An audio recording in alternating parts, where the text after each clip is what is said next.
नमस्कार, आप देख रहे थे कंटाप। मैं हूं प्रफुल्ल। खुशी में पागल होते सुना जाता है कि खुशी में पागल हो गया है। दौलत के नशे में पागल होना हम सब जानते हैं कि चलो दौलत का खुमार चढ़ा और पागलपन सवार हो गया। लेकिन किसी को पद्म श्री मिल जाए और वो पगला जाए और अटपटे बयान दे दे, ये अजीब सी बात है ना। आप भी सोच रहे होंगे कि कंगना रनौत अचानक से इतना देशभक्त क्यों हो गई, इतना राष्ट्रवादी क्यों हो गई, और हम लोगों को इतने सालों से जिस बात के लिए मुगालते में रखा गया था, गलतफहमी में रखा गया था, अचानक पर्दा हटा दिया। उन्होंने बताया कि हमारा देश 2014 में आजाद हुआ था। अब कंगना रनौत के बारे में हम क्या बताएं। 12वीं फेल लड़की इस कदर इतिहास की ज्ञाता हुई कि रोमिला थापड़, इरफान हबीब, हरिवंश बच्चन, तमाम इतिहासकार उनके अंदर आत्मसात हो गए और उन्होंने ज्ञान की बात उठेल दिया, इतिहास के बारे में जानकारी देना शुरू कर दी और बताने लगी कि उस समय जो हमें आजादी मिली थी वो भीख में मिली है और 2014 में हमें आजादी मिली। वो भी कब बताई? 2021 में बताई, यानी 2014 के 7 साल बाद हमें पता चलता है कि भारतीय जनता पार्टी की सरकार बनने के बाद हमें आजादी मिली है। सोचने वाली बात है, ताज्जुब करने वाली बात है कि 2014 में भी आजादी मिली तो उसके बाद हमें 7 साल बाद पता चला, वो भी तब जब हम आजादी के 75 साल होने के उपलक्ष्य में अमृत महोत्सव मना रहे हो। उस समय हमें पता चलता है कि आजादी हमें 75 साल पहले नहीं बल्कि 7 साल पहले मिली है। वो भी किसने बताया? कंगना रनौत ने बताया।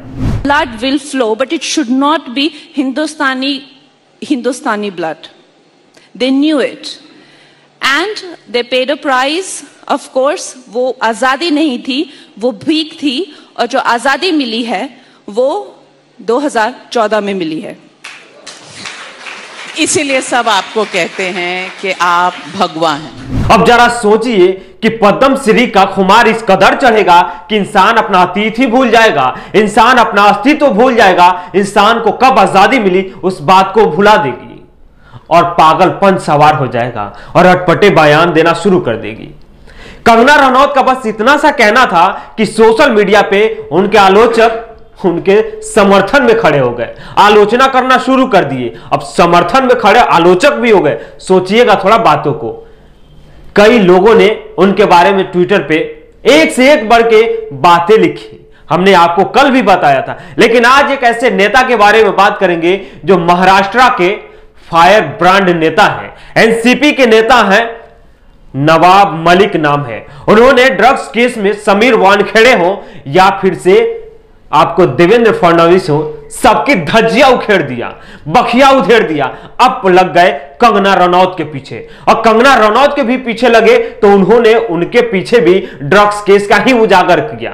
उन्होंने कहा कंगना रनौत ने वो मुंबई वाला ड्रग्स नहीं लिया बल्कि हिमालय वाला ड्रग्स ले लिया है, जिस ड्रग्स को लेते ही पागलपन सवार हो गया उनके दिमाग पे और पगला गई, और पगलाने पर अटपटा बयान देना शुरू कर दी। नवाब मलिक ने कंगना रनौत पे प्रहार करते हुए कहा कि कंगना ने ऐसा ड्रग्स लिया कि उनको समझ में ही नहीं आया कि मुझे बोलना क्या है, बताना क्या है, इतिहास का पाठ पढ़ाना क्या है। नवाब मलिक ने कहा कि कंगना ने हिमालय में बनने वाली ड्रग्स का यानी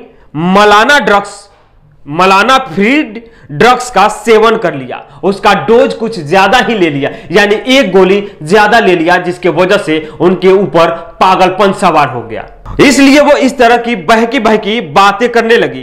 कंगना रनौत ने पद्म श्री मिलने के बाद कहा था कि भारत को आजादी 2014 में मिली है, यानी मलाना ड्रग्स के बाद। जब मलाना ड्रग्स का आप न्यूनतम डोज लेती तो यह शायद नहीं होता, लेकिन कंगना रनौत ने मलाना ड्रग्स का एक डोज ज्यादा ले लिया, इसलिए वो पगला गई।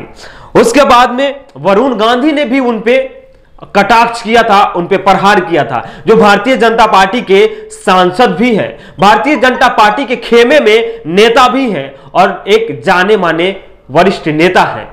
उन्होंने लिखा, कभी महात्मा गांधी जी के त्याग और तपस्या का अपमान, कभी उनके हत्यारे का सम्मान, और अब शहीद मंगल पांडे से लेकर रानी लक्ष्मीबाई, भगत सिंह, चंद्रशेखर आजाद, नेताजी सुभाष चंद्र बोस, लाखों स्वतंत्रता सेनानियों का यानी उनकी कुर्बानियों का तिरस्कार किया गया है। इस सोच को मैं पागलपन कहूं या देशद्रोह, यानी कंगना रनौत ने तो देशभक्ति में बोला था, लेकिन वरुण गांधी तो उन्हें पागलपन या देशद्रोही करार दे दिए। जिग्नेश पवार लिखते हैं, कंगना रनौत ने कहा 2014 में आजादी मिली, यह बात दो लोग यकीन कर सकते हैं। कौन कौन? मोटा भाई और मोदी भाई। पद्मश्री देने वाला और पद्मश्री के लिए नॉमिनेट करने वाला। बाकी 125 करोड़ भारतीय बेचारे सोच रहे होंगे कि 1947 से 2014 तक हम गुलाम थे और हमें पता ही नहीं था कि हम 2014 में आजाद हुए, अब तो 2021 में पता चला है। तो कंगना रनौत ने भारतीय जनता पार्टी के नेताओं पे ही नहीं बल्कि पूरे भारतवासियों पे एक एहसान कर दिया है। उन्होंने बता दिया कि आप 2014 में आजाद हुए, उससे पहले तो गुलाम थे।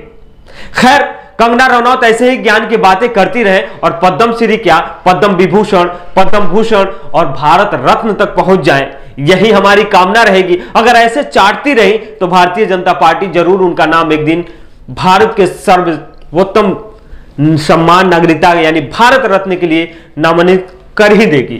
खैर, अगर आप हमारे चैनल को देख रहे हैं, अगर हमारे चैनल को अभी तक सब्सक्राइब नहीं किए तो सब्सक्राइब कीजिए। यूट्यूब पे देख रहे हैं तो बेल आइकन दबाइए, अगर फेसबुक पे देख रहे हैं तो फॉलो जरूर कीजिएगा।